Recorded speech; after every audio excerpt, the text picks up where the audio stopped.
Amados, a paz e a graça do Senhor para todos os irmãos. Que Deus possa estar abençoando a todos de forma poderosa, graciosa, em nome de Jesus. Sabemos que estamos vivendo um momento complexo, um momento em que todo o cenário se encontra alterado, em que todo o cenário se encontra confuso, o que alguns denominam como caos.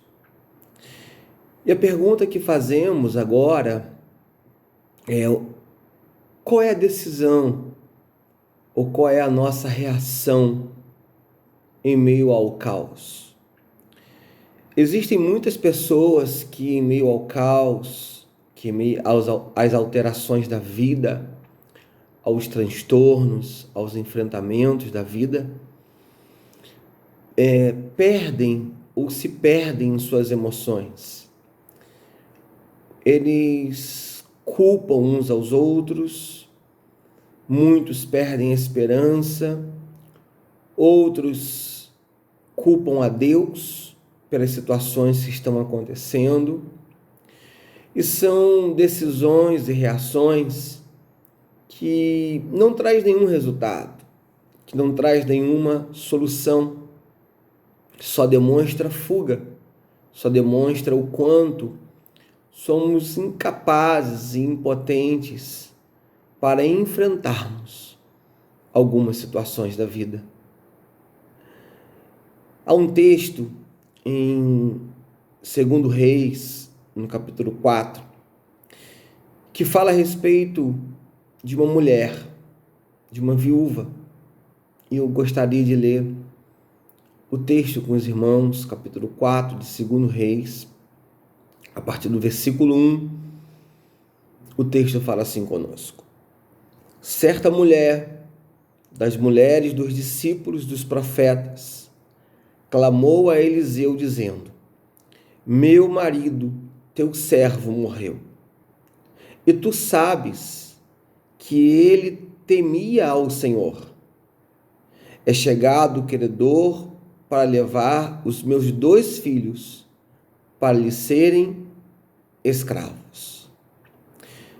Olha o que o versículo 1 do capítulo 4 de 2 Reis relata para nós.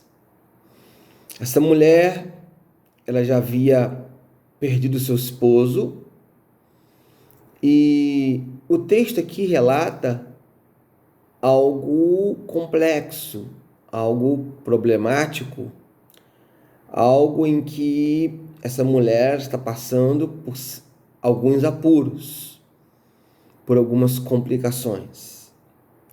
Porque o seu marido, que havia falecido, ele deixou algumas situações, ele deixou algumas pendências, algumas dívidas.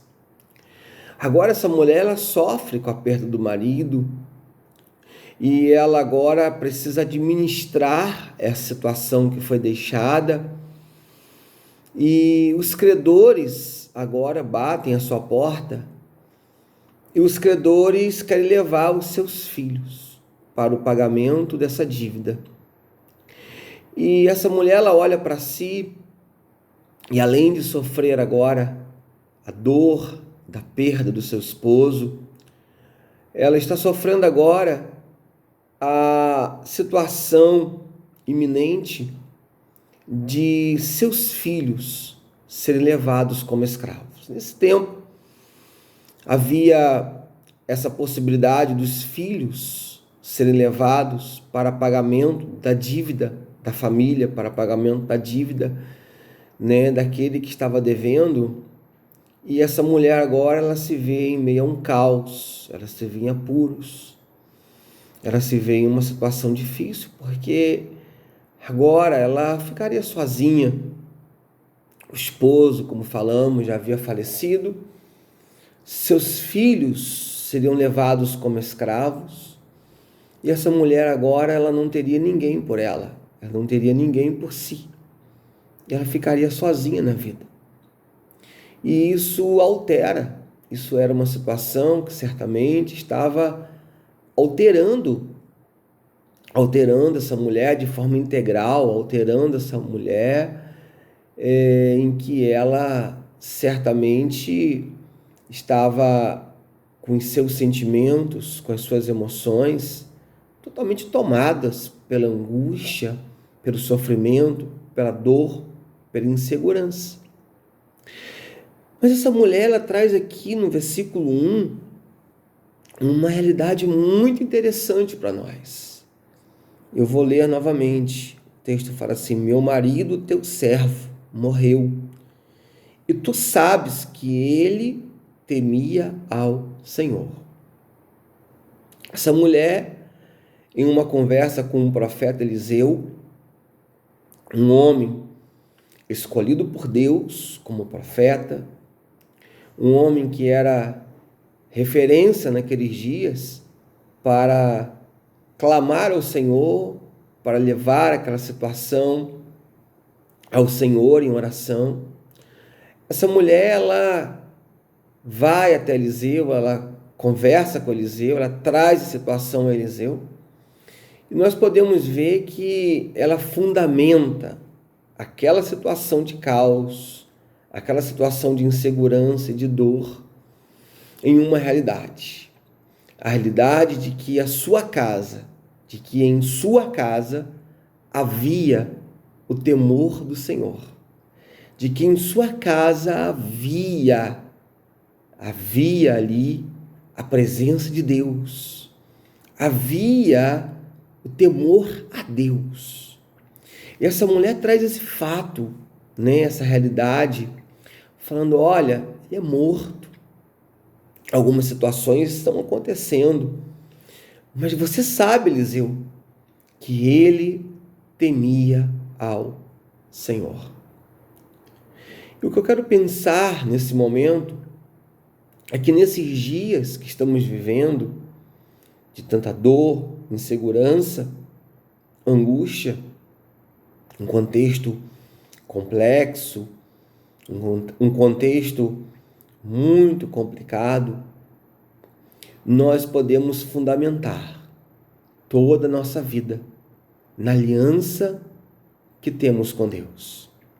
Existe uma aliança de Deus conosco, existe uma aliança que é feita entre Deus e nós. E o princípio da aliança nos faz olhar para Deus e saber que mesmo que estejamos vivenciando, passando por tantos momentos de dores, de angústias, tantas notícias, cada dia que vemos as notícias, aquilo que a mídia vem trazendo, quantos e quantos se sentem impotentes e inseguros, quantos e quantos se sentem sem saber o que fazer. Mas nós podemos, de fato, buscar, trazer ao nosso coração, trazer à nossa alma esta realidade. A realidade de que há uma aliança de Deus conosco. E que nesta aliança nós podemos clamar a Ele em todo o tempo. Que o Senhor, Ele vai nos ouvir em todos os momentos. Que o Senhor, Ele está com os seus olhos abertos em nosso favor. Que Deus, Ele está com as suas mãos estendidas em nosso favor. Que nós estamos passando, como todos estão passando. Que nós estamos vivenciando esse vale, como todos estão vivenciando.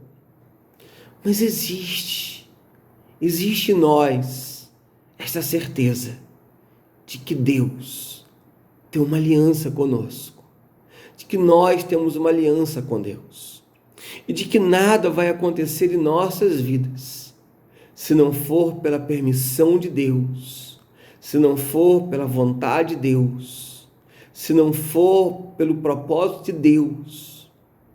E nós temos essa fé de que através da aliança, do temor, o que prevalece em nossas vidas é a vontade de Deus. E uma segunda coisa que essa mulher traz, está no versículo 2. O versículo 2 fala assim: Eliseu lhe perguntou: que te hei de fazer? Dize-me, o que é que tens em casa?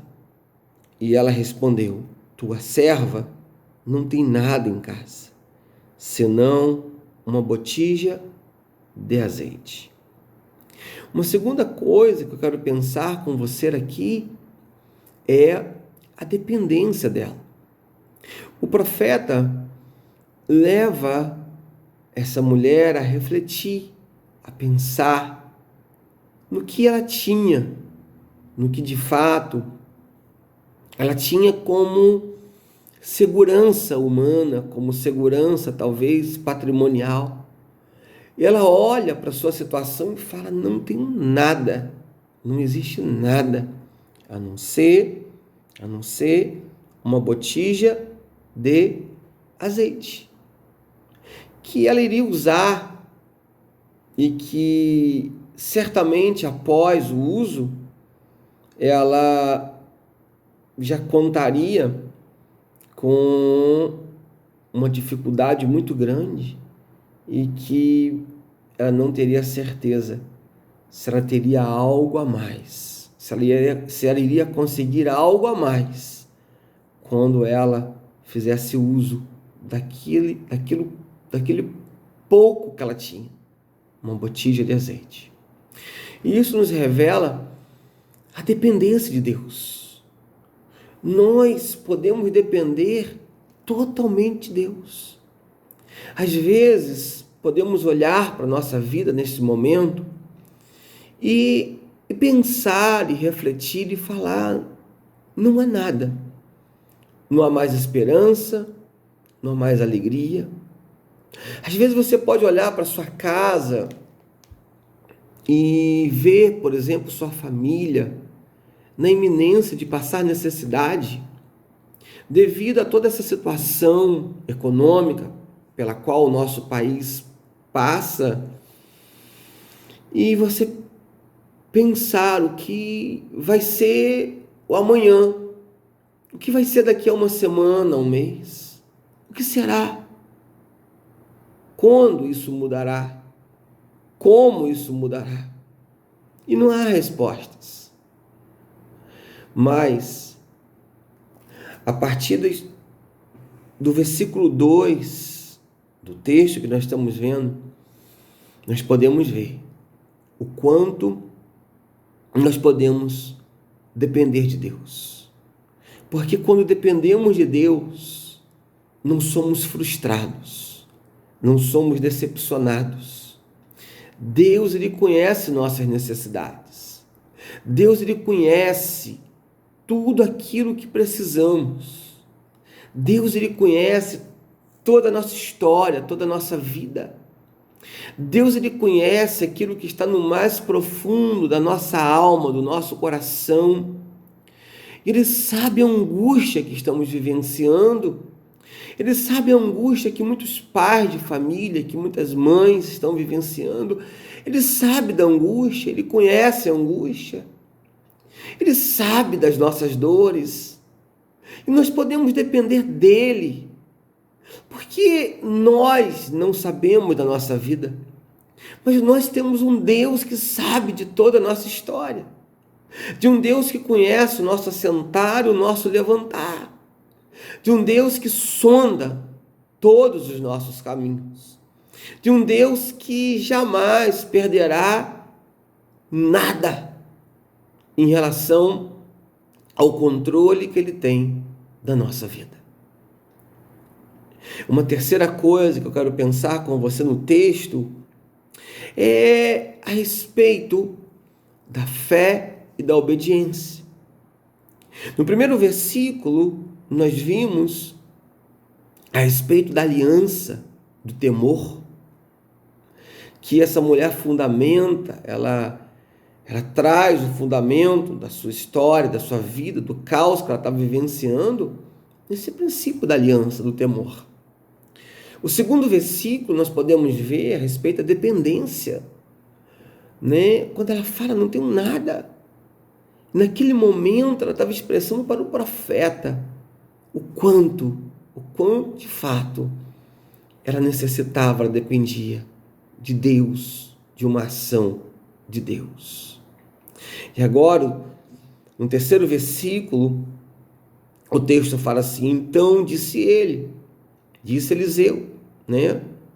Vai, pede emprestadas vasilhas a todos os teus vizinhos, vasilhas vazias, e não poucas, e entra e fecha a porta sobre ti e sobre teus filhos, e deita o teu azeite em todas aquelas vasilhas, e põe à parte a que estiver cheia.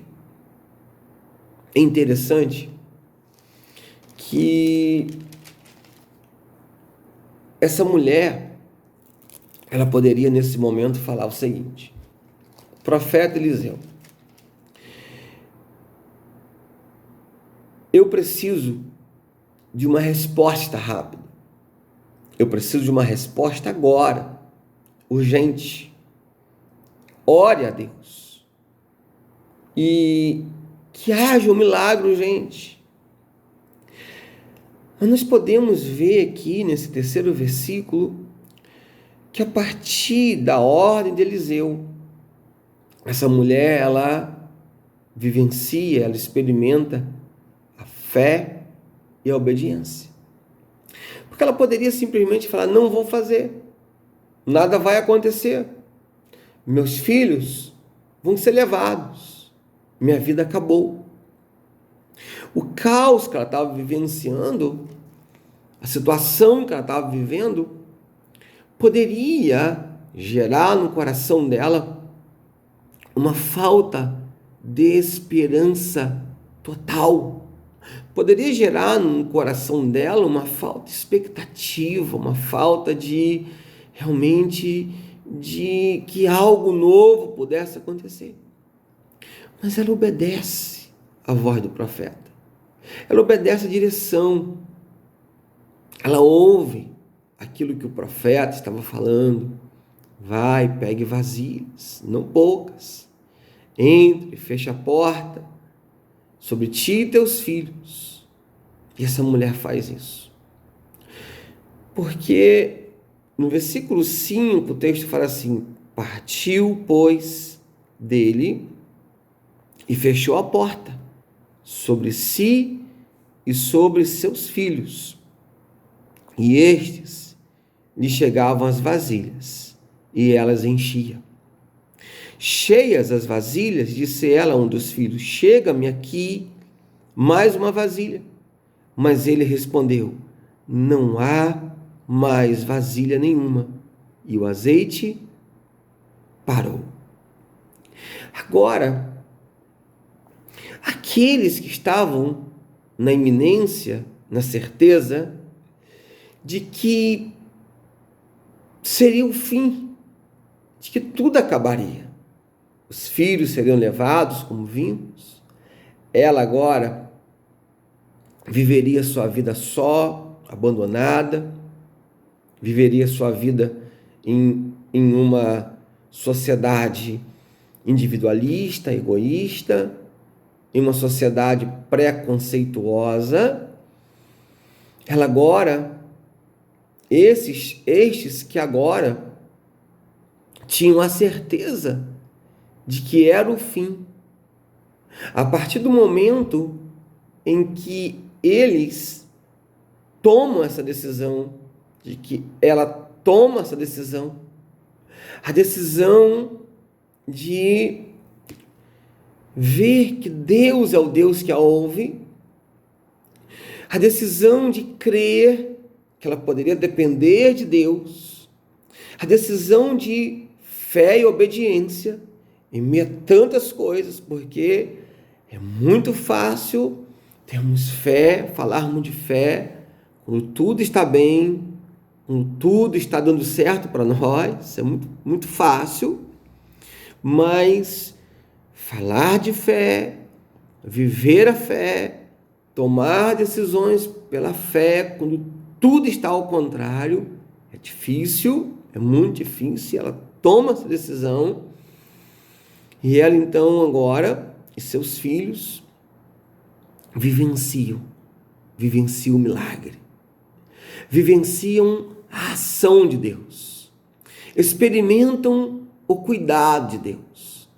Aqueles que iriam experimentar a derrota total, aqueles que iriam experimentar o fim da história, aqueles que teriam a sua dor acentuada, porque a dor da perda do esposo já estava presente, a dor da perda dos pais já estava presente, mas agora seria a dor de uma mãe vendo seus filhos sendo levados escravos, dos filhos agora sendo levados para longe da mãe, além da perda do pai.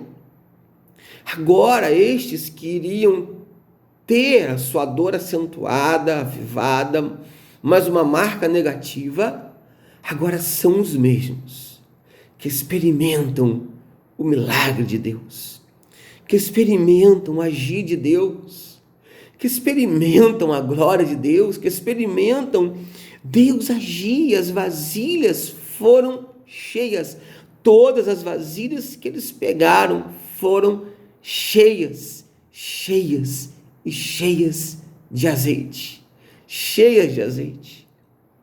A graça derramada na medida exata, a graça derramada na medida certa, a graça de Deus que fez com que aquela mulher pudesse pagar as dívidas e ainda viver do resto, para que eles pudessem ter as suas necessidades supridas, a sua vida cuidada.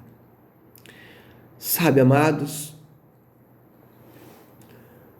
pela palavra de Deus, pela certeza de que Deus ele está cuidando de todas as coisas, de que Deus ele está no controle da nossa vida, dos lares, das famílias, dos chefes de família que estão com medo em relação ao seu trabalho, ao seu emprego, à sua empresa que não está podendo abrir, das pessoas que estão com medo de serem contaminadas por esse vírus, das pessoas que estão inseguras, das pessoas que estão depressivas devido ao isolamento social, das pessoas que estão vivenciando algo que nunca pensaram em vivenciar e que traz tanto aperto, tanta angústia e que traz tanta incerteza para a alma, para o coração. Que possamos nos voltar à palavra de Deus, que possamos voltar à palavra, às promessas, ao cuidado, que possamos fazer aquilo que o profeta Jeremias fez em meio ao caos, trazer à memória o que dá esperança. Tudo pode passar, tudo pode mudar, tudo pode ser alterado, mas as promessas que Deus tem para nós jamais serão revogadas. E como falamos lá no início, nada acontecerá sem passar pelo crivo da permissão de Deus, da graça de Deus. Quando o profeta Abacuque entendeu isso, ele pôde declarar uma das mais lindas declarações da Bíblia Sagrada, que o justo viverá pela fé. Nós vivemos pela fé. Pela fé que nos faz entender que a nossa vida está nas mãos de Deus. E o texto termina assim. O profeta, então, a mulher, então, falando assim: então Foi ela e fez saber ao homem de Deus. E ele disse: vai, vende o azeite e paga a tua dívida, e tu e teus filhos vivam do resto. Esse Deus é um Deus maravilhoso. Esse Deus é um Deus que, em meio a tudo isso que estamos passando, vivenciando, nos atrai à presença dele. Qual é a decisão que vamos tomar em meio ao caos? Qual é a decisão que vamos ter em meio a essa alteração psicológica, emocional, social, econômica, política, familiar? Qual é? Qual é a decisão? Qual é a direção quando tudo nos leva a estar totalmente angustiado, sem direção? A palavra de Deus nos traz direção. Podemos saber que existe uma aliança. Podemos saber que dependemos de Deus e que podemos viver e que devemos viver a fé e a obediência, porque Deus lhe há de cumprir as tuas promessas. Que Deus abençoe a todos vocês, em nome de Jesus, e que o Espírito Santo alegre o coração de vocês, em nome de Jesus. Vamos fazer uma oração. Senhor, que a tua graça venha nos sustentar, que a tua presença, Senhor, venha alegrar o nosso coração, que a tua voz venha nos direcionar. Nós precisamos, Senhor, da tua palavra. Nós precisamos, Senhor, da tua direção. Cura, Senhor, aqueles que necessitam de cura. Levanta, Senhor, aqueles que precisam ser fortalecidos, renovados. Meu Deus, que o teu Santo Espírito possa, Pai amado, tomar cada vida neste momento e que o Senhor possa, em nome de Jesus, direcionar cada irmão e cada irmã, trazendo a tua palavra, a tua voz, teu bálsamo, teu óleo, tua presença. Que cada família agora sinta o teu toque. Que em cada lar agora haja, Senhor, o milagre. Meu Deus, em nome de Jesus. Amém. Graças a Deus.